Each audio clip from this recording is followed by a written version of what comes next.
নমস্কার বন্ধুরা, কেমন আছেন আপনারা সবাই? প্রবাসে ঘরে ও বাইরের একটি নতুন ব্লগে আমি তুহিনা আয়ারল্যান্ডের ডাবলিন থেকে আপনাদের স্বাগত জানাই। আজ শনিবার দুপুর এই 3টে মতো বাজে। বাইরের আবহাওয়া দেখে মনে হচ্ছে যে দুপুর 3টে বাজছে। চারিদিকের আকাশ এই এমন মেঘে আছে, মনে হচ্ছে যেন এক্ষুনি বৃষ্টি নামবে। আর আমরা বাসে করে যাচ্ছি একটা জায়গাতে। এখানে যেহেতু আমাদের এখন গাড়ি নেই, তো বাসে করেই এখন চারদিক ঘুরে বেড়াতে হবে আর কি। আর এর আগেও আপনারা দেখেছেন যে বাসেতে এখানে আমাদের ওখানে যেমন কোথাও নামতে হলে আপনাকে কন্ডাক্টর থাকতে বলতে হয়, এখানে কিন্তু কন্ডাক্টরের কোনো রকম সিস্টেম নেই। প্রতিটা সিটের কাছে একটা স্টপ বাটন আছে, যেটা আপনি প্রেস করলে ওরকম স্টপিং বলে দেখাবে। সেইটাতে আপনি স্টপ প্রেস করলে যেখানে নামতে চান স্পেসিফিক সেই বাসটা যেই স্টপেজে দাঁড়ায় সেখানে গিয়ে দাঁড়িয়ে যাবে। এবং যেই স্টপেজে নাম আসছে সেইটা আপনার দুটো ভাষায় ওই বাসেতে দেখায় আর কি। একটা হচ্ছে আপনার ইংলিশ আর আরেকটা হচ্ছে আইরিশদের ভাষা গেইলিকে। কারণ এখানের যেহেতু মূল ভাষা গেইলিক, তো অনেকেই ওই ভাষার সঙ্গে অভ্যস্ত, সেই জন্যেই আর কি এই ব্যবস্থা। আর এই দেখুন দূরের পার্কটাতে দেখেছেন, এই একটু যেই গরম পড়েছে সব বাচ্চারা বেরিয়ে পড়েছে, কারণ এখানে তো শীতকালটা বড়ই কষ্টকর, কেউ বাইরে বেরোতে পারে না। তাই একটু যখনই বৃষ্টি থেকে একটু রোদ ওঠে সবাই আনন্দ করে বেরিয়ে পড়ে। আর এই যে আমরা যেইটাতে গোল গোল ঘুরছি এইটাকে বলে রাউন্ড অ্যাবাউট। একদিন আপনাদের দেখাবো যে এখানকার গাড়ি চালানোর নিয়ম কেমন আর কিভাবে চলে। এই রাউন্ড অ্যাবাউটের বৈশিষ্ট্য হলো আপনাকে গোল গোল করে এর চারদিক দিয়ে ঘুরে যেই দিক দিয়ে দরকার সেই দিক দিয়ে আপনি বেরিয়ে যাবেন। এবার আমরা কোথায় এসছি নিশ্চয়ই বুঝতে পেরে গেছেন। আমরা এসছি হচ্ছে আজকে রামকৃষ্ণ মিশনে, কারণ আজকে হচ্ছে ঠাকুর শ্রী শ্রী রামকৃষ্ণের জন্মতিথির জন্য পালন হবে। তো সেই জন্যেই একটু সেই জন্মতিথি উদযাপন করতেই আমরা সবাই চলে এসেছি আর কি। চলুন ভেতরে যাই। এই যে ভেতরে আমরা চলেও এসেছি, আর দেখুন কি সুন্দর চারদিকটা সুন্দর করে সাজানো হয়েছে, এত সুন্দর লাগছে কি বলবো। আর দাঁড়ান দেখাই আপনাদের, বাচ্চারা কি সুন্দর মন্ত্রপাঠ করছে সেটা আপনাদের একটু শোনাই।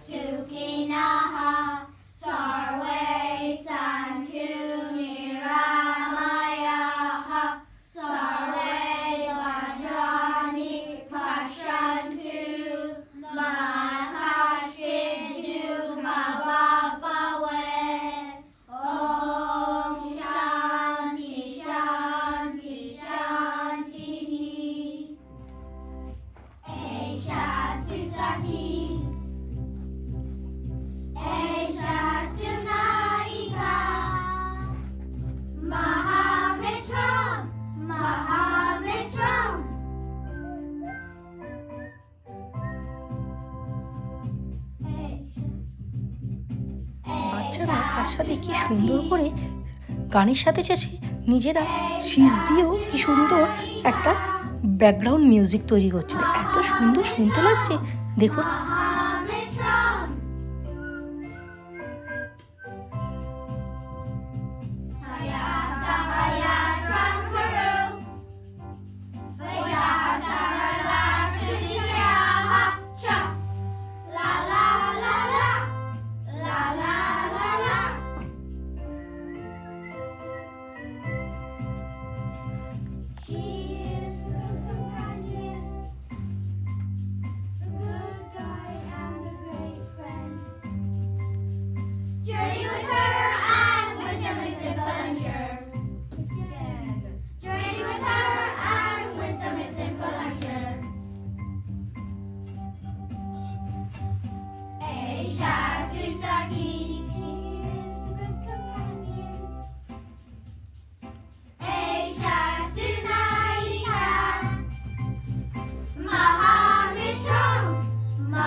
প্রতি বছরই এরকম একটি স্কুলের বাচ্চাদের আনা হয়, তারা এইরকমভাবে রামকৃষ্ণের জন্মদিনে একটু প্রোগ্রাম করে।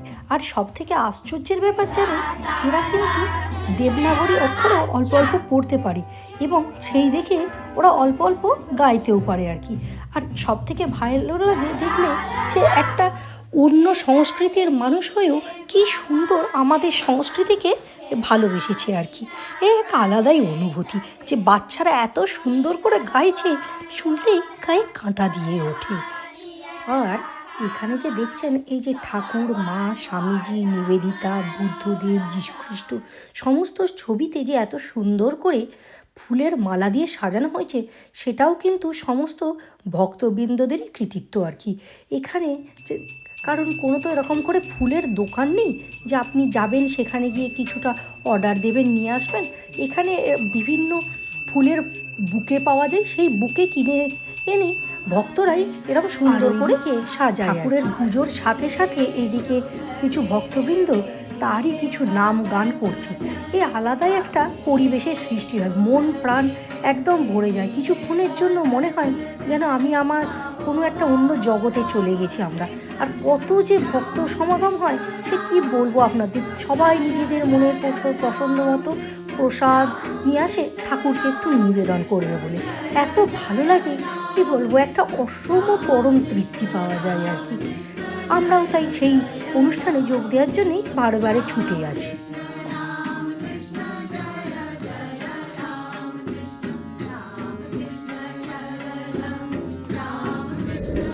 ঠাকুরের নাম গানের সাথে সাথে খুব ভালোভাবেই আজকের দিনটা কাটলো। চলুন আজকের ভিডিওটা তাহলে এই পর্যন্তই। ভিডিওটা যদি ভালো লেগে থাকে তাহলে লাইক করবেন, কমেন্ট করবেন, শেয়ার করবেন। আর যারা এখনও সাবস্ক্রাইব করেননি অবশ্যই সাবস্ক্রাইব করবেন। ধন্যবাদ।